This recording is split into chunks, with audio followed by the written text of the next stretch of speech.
여러분 혹시 이런 메시지 받아본 적 있으세요? 제 이름으로 뭐 연락 오면 그거 무시하세요. 다들 한 번쯤은 있으시죠? 근데요, 이 되게 흔한 문제가 사실은 수천 년 된 어떤 계명이랑 아주 깊은 관련이 있다면 어떠세요? 자, 지금부터 그 연결고리를 한번 파헤쳐 보겠습니다.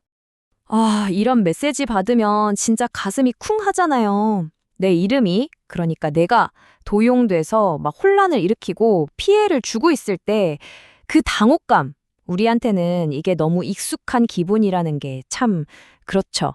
생각해보면 이름이라는 게 그냥 부르는 말이 아니잖아요. 우리의 평판, 우리가 맺어온 관계, 나라는 존재 자체가 그 안에 다 담겨 있는 거죠. 그러니까 이름이 함부로 쓰인다는 건 그냥 나 자신이 함부로 다뤄지는 거랑 똑같은 거예요. 자, 바로 이 지점에서 오늘 우리가 살펴볼 이야기의 중심이 등장합니다. 바로 이 고대의 계명인데요. 이게 참 이름이 도용되는 문제를 그냥 개인적인 차원이 아니라 거의 우주적인 차원에서 다루고 있거든요. 이 계명을 제대로 알려면요. 먼저 그 이름 자체를 이해해야 해요. 근데 이게 우리를 아주 깊고 신비로운 이야기 속으로 끌고 들어갑니다. 자, 이 장면을 한번 머릿속에 그려보세요. 활활 불타는 떨기나무 앞에 서 있는 모세. 그가 신에게 이름을 묻습니다. 당신의 이름이 무엇입니까? 어찌 보면 되게 간단하고 또 당연해 보이는 질문이잖아요. 그런데 돌아온 대답이 정말 수수께끼 같아요. 어떤 특정한 이름이 아니에요. 그냥 존재 그 자체에 대한 선언이죠. 마치 나는 네가 부르고 통제할 수 있는 그런 존재가 아니야 라고 말하는 것 같지 않나요? 여기서 진짜 재밌는 게 뭐냐면요. 이 이름이라는 게 쉬운 정의를 그냥 거부해버린다는 거예요. 원래 히브리어 구절이 번역 자체가 워낙 까다로워서 그 깊이를 한두 단어로 딱 담아내는 게 거의 불가능하다고 합니다. 바로 이 두 세계관의 차이가 핵심이에요.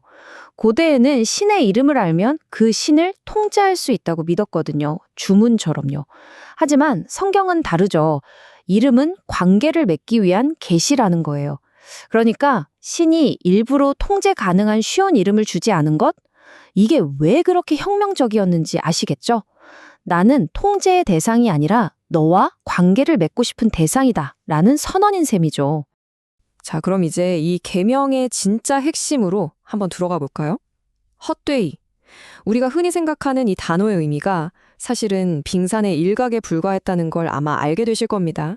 이 계명의 진짜 깊은 뜻을 여는 열쇠. 그게 바로 이 히브리 단어 샤웨에 있습니다. 우리가 보통 생각하는 것처럼 그냥 욕설 같은 거를 의미하는 단어가 아니에요. 이 샤웨 안에는요, 거짓, 공허함, 무가치함, 심지어 목적 없음, 이런 훨씬 더 깊고 넓은 의미들이 꽉 차 있습니다. 그렇다면 말이죠. 어떻게 이름을 공허하게 또는 거짓되게 쓸 수 있다는 걸까요? 자, 이 질문을 가지고 이제 실제 사례를 한번 살펴보겠습니다. 성경이 여기에 대해서 아주 구체적인 답을 주거든요. 첫 번째 예시가 바로 이거예요. 자기 멋대로 하는 거짓된 주장의 권위를 실으려고 하나님의 이름을 빌려오는 거죠.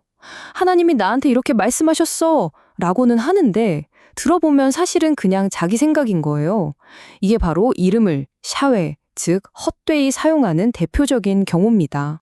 그리고 이게 정말 결정적인 두 번째 예시인데요. 삶은 온갖 나쁜 짓, 불의로 가득 차 있으면서 겉으로만 번지르르하게 종교적인 행위를 하는 거예요. 그럼 그 행위 자체가 그냥 텅 비어버리는 거죠. 공허하고 샤웨한 것이 되어버리는 겁니다. 아하, 바로 이거예요. 결정적인 포인트가 이 계명은 그냥 나쁜 말 쓰지 마라, 혀 조심하라는 차원의 이야기가 아니었던 거죠. 우리의 말과 행동, 우리의 신앙과 일상이 하나가 되어야 한다는 우리 삶 전체에 대한 요구였던 겁니다. 네, 이제 이 계명에 대한 오해가 역사 속에서 얼마나 끔찍한 결과를 낳았는지 잠시 좀 들여다볼 필요가 있겠습니다. 데우스 불트, 하나님이 원하신다.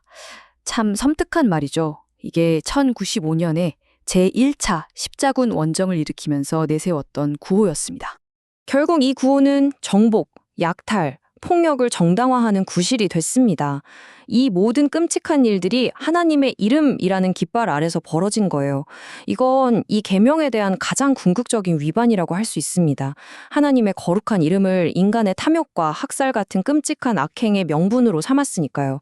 바로 이게 이름을 샤웨, 즉 거짓되고 공허하게 사용한 역사적인 비극인 거죠. 자, 그렇다면 이 수천 년 전의 계명이 오늘을 살아가는 우리 개개인의 삶과는 도대체 무슨 관련이 있을까요? 이제 정체성과 책임감의 문제로 한번 넘어가 보겠습니다.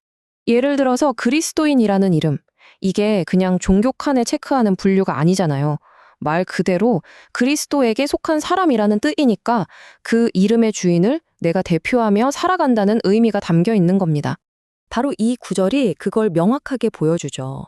신약 성경 역시 믿는 사람의 행동 하나하나가 세상 속에서 하나님의 이름에 대한 평판과 그냥 바로 연결된다고 말하고 있는 거예요. 결국 이 모든 이야기를 관통하는 단 하나의 메시지는 바로 진실성입니다. 내가 지닌 그 이름과 내 삶이 정말 일치하는가? 이 계명은 궁극적으로 우리 삶 전체에 바로 이 질문을 던지고 있는 거죠. 자, 오늘 이야기 시작할 때 했던 비유로 다시 돌아와 볼까요? 해킹당해서 엉뚱한 메시지를 보내는 페이스북 계정처럼 혹시 우리의 삶이 우리가 지닌 이름의 가치를 훼손하고 있지는 않을까요?